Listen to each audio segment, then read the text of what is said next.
So ఈ రోజు మనతో ఒక స్పెషల్ గెస్ట్ ఉన్నారండి, ప్రేమలత అలియాస్ చిన్ను.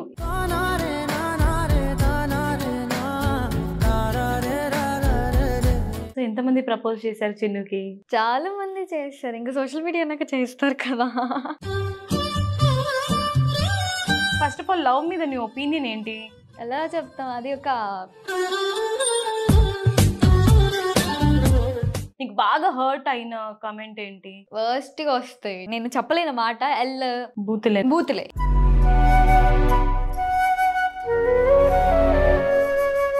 అవును, మరి నీకు ఫాలోవర్స్ ఎక్కువ ఉన్నారు కదా, కొలాబరేషన్స్ అని, ప్రమోషన్స్ అని, ఇంకా నీకు ఆఫర్స్ కూడా ఎక్కువే వచ్చి ఉంటాయి ఇప్పుడు వరకు. వెబ్ సిరీస్, షార్ట్ ఫిలిమ్స్, ఇంకా నువ్వు చాలా ఫోక్ సాంగ్స్ కూడా చేసావు. మరి ఇప్పుడు ఎలా ఉంది నీ లైఫ్? ట్రాక్ లో పడిందా, ఇంకా చాలా నువ్వు ట్రై చేస్తున్నావా ఏంటి? అంటే ప్రస్తుతానికైతే ఒకప్పుడు బాగానే ఉన్నింది. అంటే మిడిల్ క్లాస్ ఫ్యామిలీ కదా, ఇంకా తెలిసిందే. ఇంకా నాన్న ఆ టైంలో నాన్న బిజినెస్ మ్యాన్ ఫస్ట్. సో ఆయన లాస్ అవ్వడం వల్ల కొంచెం అప్పులు అవి ఇవి ఉన్నాయి ఊర్లో.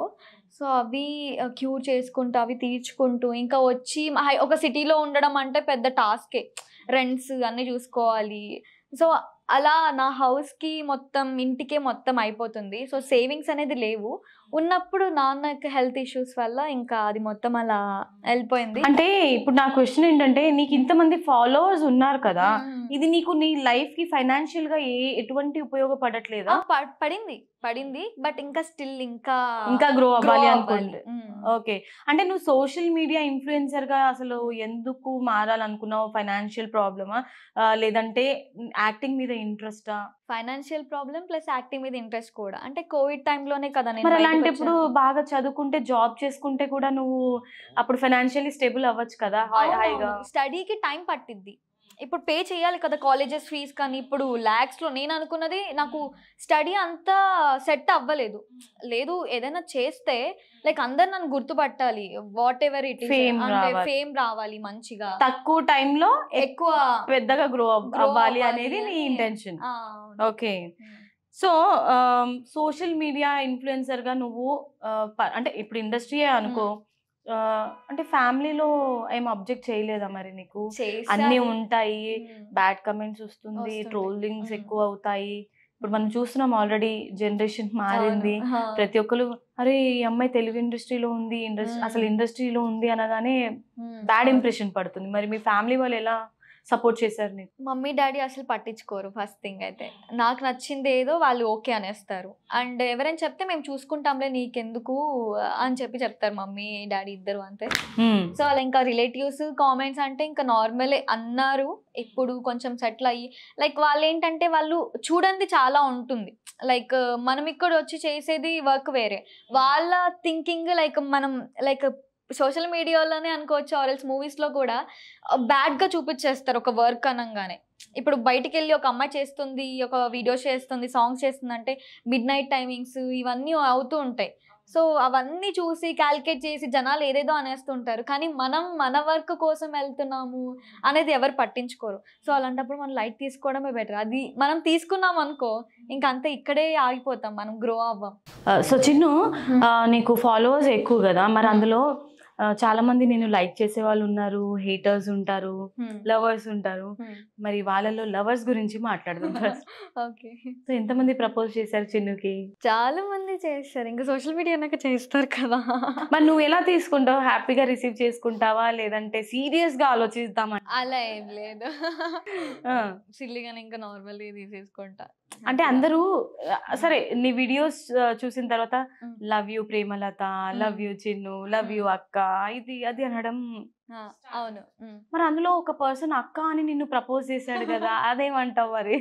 లవ్ యూ టూ తమ్ముడు అని చెప్తాను ఇంకా. అంతేనా? ఆలోచించావు మరి వాళ్ళ గురించి?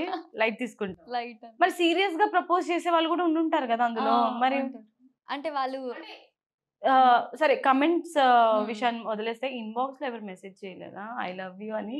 చేస్తారు కానీ పట్టించుకోను అంతే. ఎందుకు? నీకు గ్రోత్ కావాలి లైఫ్ లో, ఇవన్నీ ఎందుకు అంటావా? అంతే.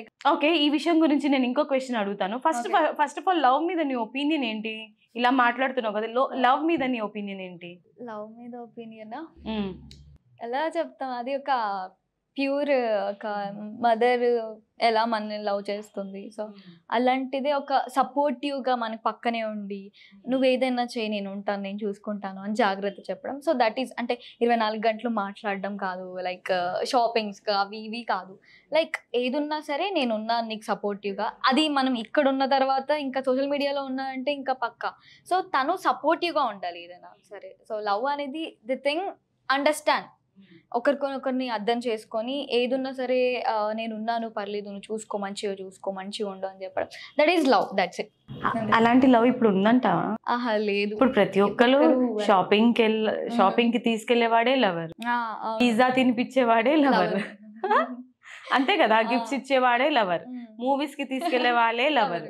ఎక్కడుంది అండర్స్టాండింగ్? అంతే. బయట స్ట్రీట్ షాపింగ్ ఒక చిన్న బ్యాంగిల్స్ కొని ఇచ్చినది ఒక హ్యాపీనెస్ ప్రేమతో. ఓ మై గాడ్, ప్రేమలత ప్రేమ గురించి ఇంత బాగా కానీ ప్రేమలో పడలేదంట, ఇది విచిత్రం. కానీ నీకు ఒక లవ్ స్టోరీ ఉందని నాకు ఎప్పుడో తెలుసు, ఇంటర్వ్యూలో ఎప్పుడో నేను చూసాను. అవునా? మరి ఏంటి చిన్ను లవ్? ఏం లేదు లవ్ స్టోరీ. లవ్ గురించి ఇంత బాగా చెప్తున్నావు, మరి లవ్ స్టోరీ లేదు, అలాంటిది కనెక్ట్ అవ్వలేదు కదా. సరే ఫ్యూచర్ లో లవ్ మ్యారేజ్ చేసుకుంటావా, అరేంజ్ మ్యారేజ్ చేసుకుంటావా? Love marriage, love plus arrange. Love చేసి ఒప్పించి చేసుకుంటా. Arrange marriage. ఓకే. సో ప్రేమని ప్రేమిస్తుంది కానీ ప్రేమ వద్దంటుంది. గుడ్.